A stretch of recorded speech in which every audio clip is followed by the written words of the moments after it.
Manajer Toprak Razgatlioglu, yakni Kenan Sofuoglu, meluruskan hubungan antara Toprak dengan Honda.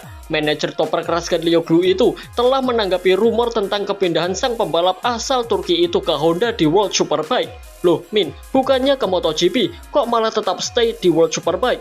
Ya, memang benar, sementara ini proyek MotoGP Honda sangat terkait kuat dengan Toprak Razgatlioglu akhir-akhir ini. Namun, ada hipotesis menarik yang melibatkannya dengan tim World Superbike milik Honda juga. Musim depan adalah tahun 2026 dan kontrak pembalap pabrikan Honda di MotoGP yang akan habis adalah Luca Marini, dan itu artinya masih ada satu slot kursi kosong apabila Luca Marini tidak dipertahankan oleh tim Honda.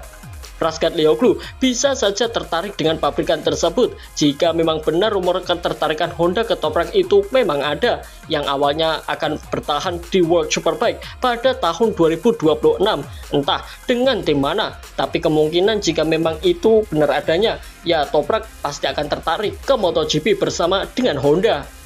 Opsi pabrikan Honda di World Superbike juga bukanlah opsi yang buruk jika sebelumnya BMW yang merupakan tim mediocre saja bisa dibawanya meraih gelar juara dunia, apalagi dengan tim Honda Superbike, di mana motor Honda CBR 1000 RRR merupakan motor yang superior sebenarnya. Hanya saja motor ini tidak cukup baik mengeluarkan potensi motor yang sesungguhnya. Honda di World Superbike tidak cukup hanya dengan Xavi Vierge dan Iker Lecuona saja, tapi Honda butuh sosok pembalap yang sudah memiliki mental juara seperti Toprak Razgatlioglu di dalam tim. Tidak mungkin juga kan harus ada 3 pembalap dalam satu garasi. Jadi siapa yang harus didepak dari kursi pabrikan Honda World Superbike? Ada kemungkinan menurut admin adalah Xavi Vierge jadi pembalap yang akan didepak oleh Honda.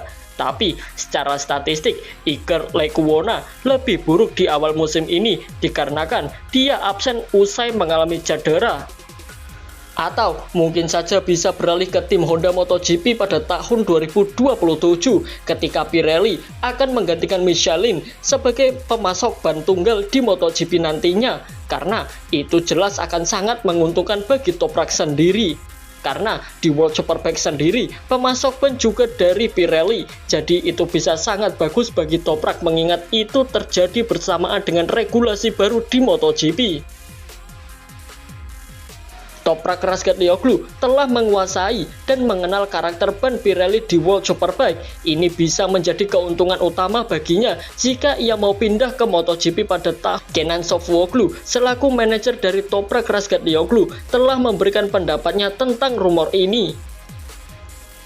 Jika kami tetap di Superbike, saya rasa pilihan terbaik adalah tetap di BMW karena proyek ini sangat solid dan kompetitif, kata Kenan Sofuoglu.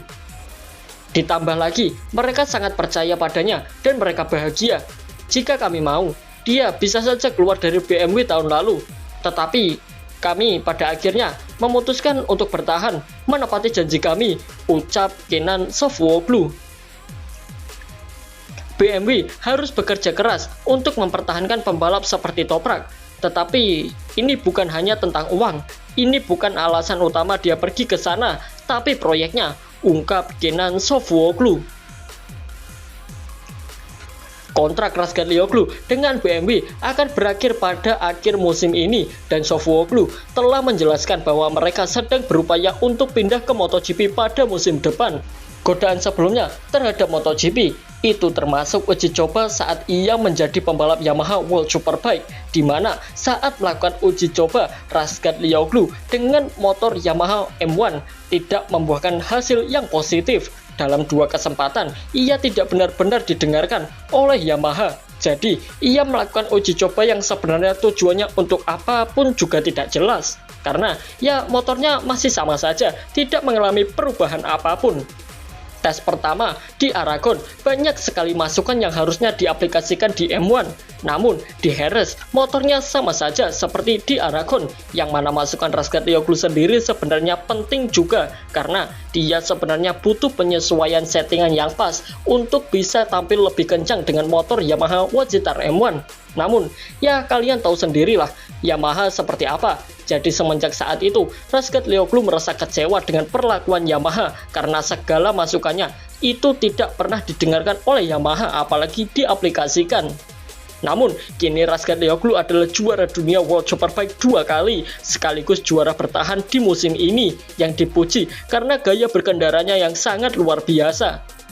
Sementara itu, proyek MotoGP Honda perlahan mulai membaik setelah bertahun-tahun performanya di bawah standar. Mereka mempunyai satu slot yang menarik untuk tahun 2026 dengan berakhirnya kontrak Luca Marini di akhir musim ini. Artinya, itu bisa jadi peluang emas bagi El Turco untuk ke MotoGP.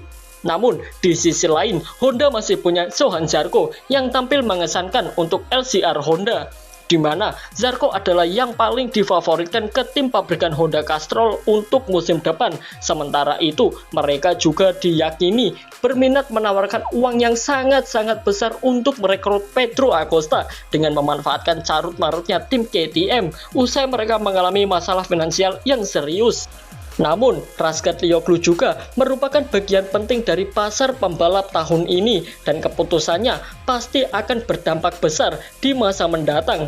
Tapi, admin lebih setuju jika Razgatlioglu tetap di World Superbike di tahun 2026 nanti, tidak dengan BMW, melainkan dengan Honda.